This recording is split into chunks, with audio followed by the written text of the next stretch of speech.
এসেছিলাম লেটার খোলাতে আমরা অযোধ্যা পৌঁছে গেলাম।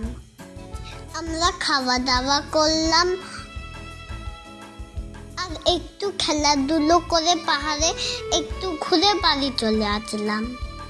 তার মধ্যে আমরা আমাদের মনটা ভালো করলাম। আমি তো খুঁজিয়েই ছিলাম, আমার তো মনটা ভালোই ছিল।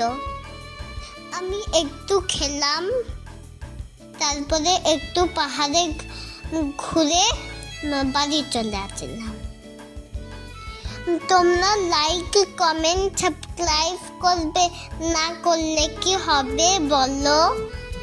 তোমরা সাপোর্ট করো আমাকে বন্ধুরা, তোমরা তো করো।